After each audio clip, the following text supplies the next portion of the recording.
बिस्मिल्लाहिर्रहमानिर्रहीम। अस्सलाम वालेकुम। आज हम स्टार्ट करें यूनिट नंबर 1 एक्सरसाइज 1.1, जिसमें फर्स्ट क्वेश्चन हमारे पास आता है find order of matrix. Order किसे बोलते हैं? ऑर्डर एक लेट्स से हमारे पास एक मैट्रिक्स है ए बी सी डी। इस मैट्रिक्स में हमारे पास नंबर ऑफ रोज कितनी है और नंबर ऑफ कॉलम्स कितनी है, इसको हम बोलते हैं ऑर्डर। अच्छा, रोज किसे बोलते हैं? रो। हमारे पास जो हॉरिजेंटल लाइन होती है, हॉरिजेंटल लाइन किस तरह होती है? इस तरह। ये मैं इसलिए क्लियर कर रही हूँ क्योंकि अक्सर बच्चों को इसमें मसला होता है कि हॉरिजेंटल किसे बोलते हैं और वर्टिकल किसे बोलते हैं। कॉलम जो हमारे पास होती है वो होती है वर्टिकल लाइन।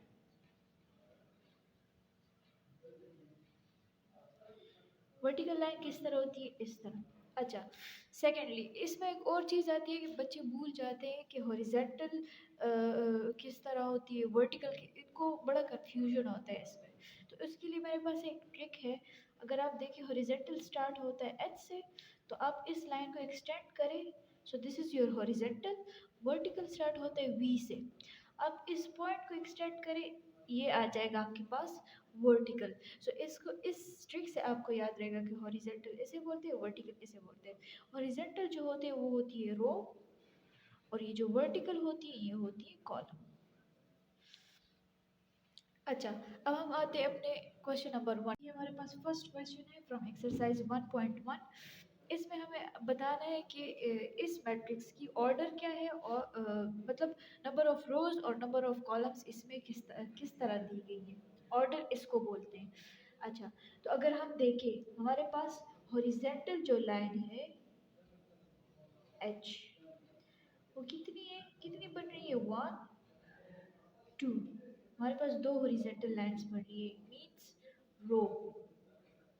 अच्छा, अगर हम देखें वर्टिकल कितनी लाइंस बन रही है? 1 और 2। हमारे पास वर्टिकल लाइंस बन रही है which means column. Column. Order हम किस तरह लिखते हैं?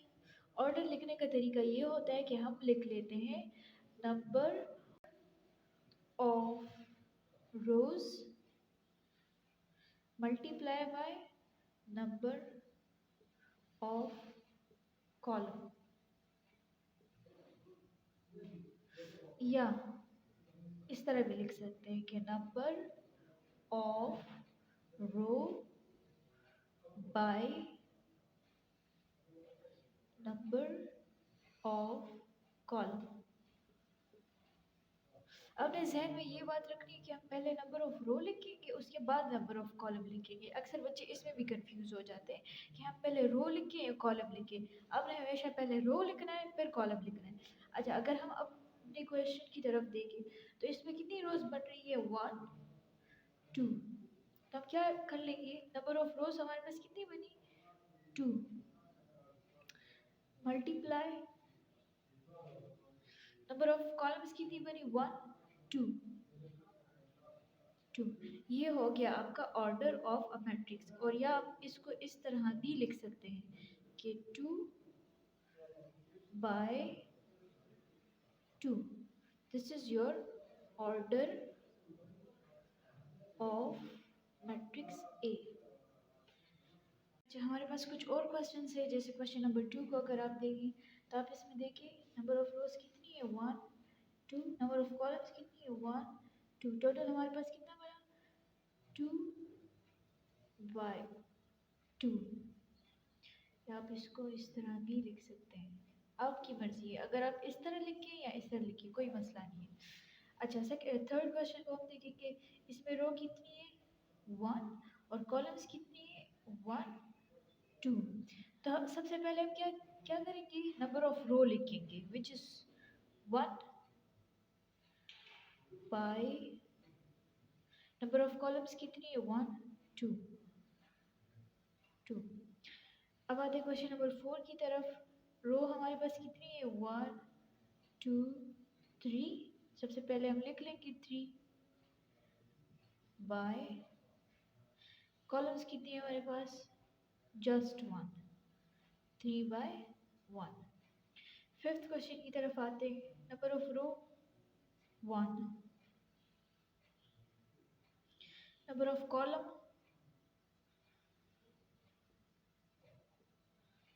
1। क्वेश्चन नंबर 6 की तरफ आते हैं। इसमें हम काउंट करेंगे नंबर ऑफ रो कितनी है, 1 2 3,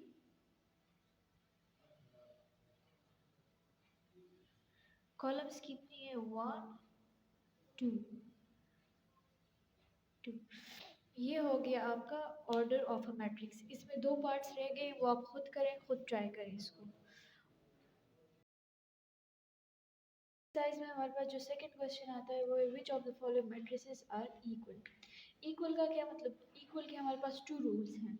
रूल नंबर 1 कि हमारे पास ऑर्डर जो हो, अभी जो हमने समझा ऑर्डर, वो लेट्स से हमारे पास दो मैट्रिसेस हैं ए और बी, तो उनका ऑर्डर इक्वल हो।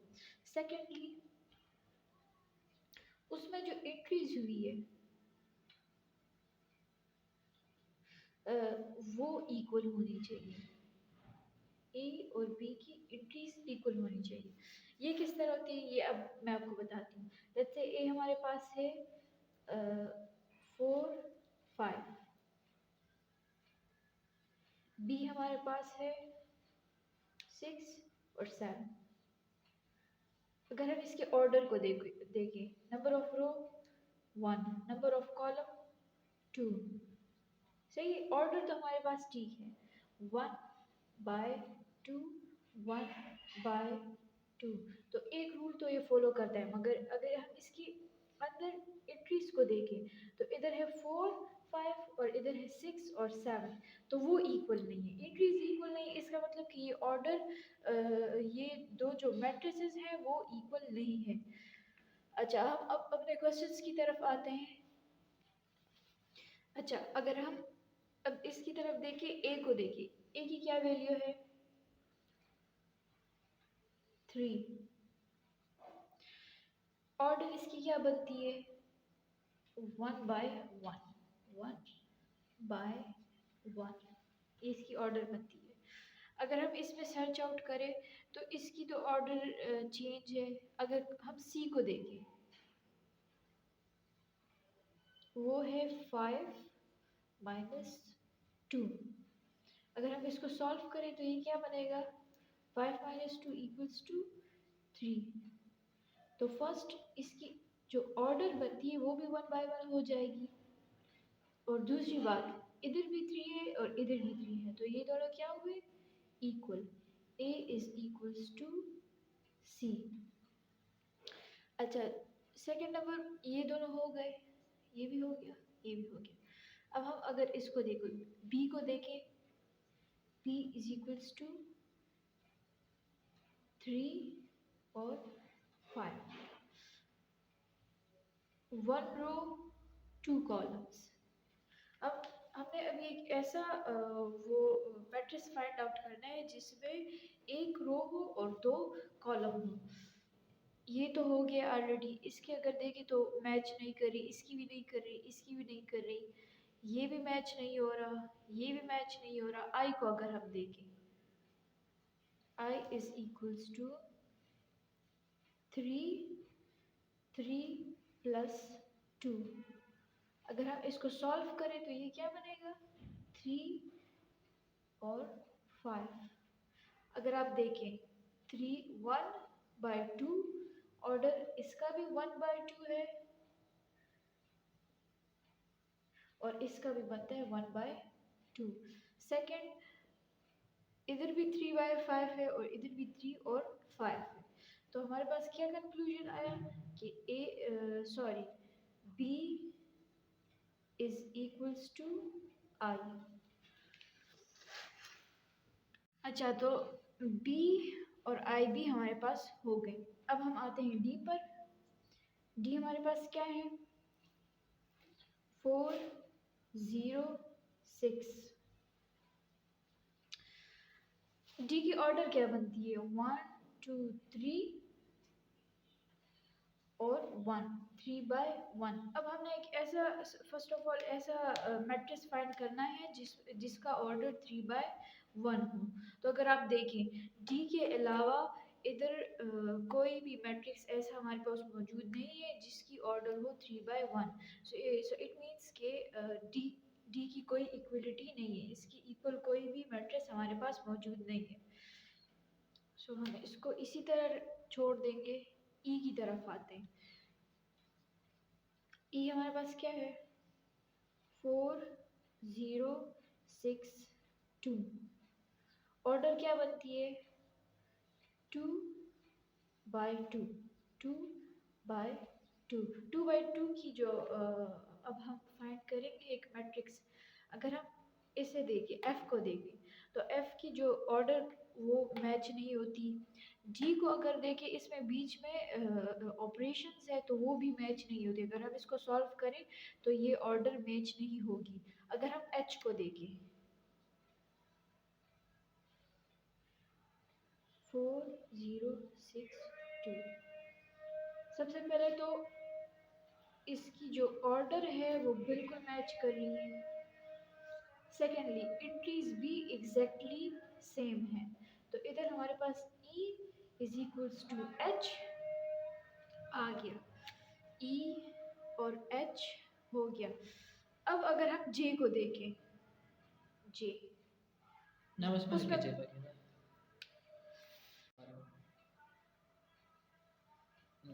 अच्छा, अगर हम हमारे पास एक मैट्रिक्स है J, इसमें कुछ ऑपरेशन है। अगर इसको हम सॉल्व करें, जैसे 2 + 2, 2 + 4, 2 - 2, सॉरी 2, 2 + 0, तो ये सॉल्व होके क्या बनेगा?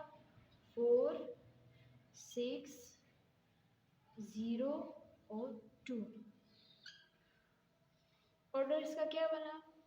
2/2। ऑर्डर सेम आ गई। सेकेंडली इसकी जो एंट्रीज है वो एग्जैक्टली सेम है। तो इससे हमारे पास क्या कंक्लूजन आया कि E is equals to H and which is equals to J। हमारे पास ये 3 मैट्रिक्स इक्वल आती है। अब हमारे पास दो मैट्रिसेस बच गई हैं, एक F और एक G। पहले हम लिख लेते हैं F। हमारे पास है 2 6 और G हमारे पास है 3 - 1, 3 + 3। सबसे पहले हम इसके ऑर्डर को देखते हैं, 1 2 और 1। ये तो हमारे पास सॉल्व है, मगर इसमें कुछ ऑपरेशंस मौजूद है, तो इसको हम सॉल्व करते हैं। 3 - 2 equals to 3 - 1 equals to 2 and 3 + 3 equals to 6। Order इसकी क्या बनेगी? 2/1। ऑर्डर सेम है, एंट्रीज सेम है, तो इसका क्या मतलब हुआ कि F equals to G। So हमारे पास एंड में ये आता है कि A हमारे पास इक्वल है C के। A और C इक्वल आ गए, B और I इक्वल आ गए, E H J इक्वल आ गए, F और G इक्वल आ गए, और D के इक्वल कोई भी मैट्रिक्स नहीं था। अच्छा, तो हमारी आज की क्लास इधर ख़त्म होती है। इसके अलावा अगर आपको इसमें कोई कन्फ्यूजन थी या कोई डिफ़िकल्टी है तो आप मुझे हमें कमेंट में बता सकते हैं और मैं उस पर फिर आपको आंसर दे दूँगी इंशाल्लाह। अल्लाह।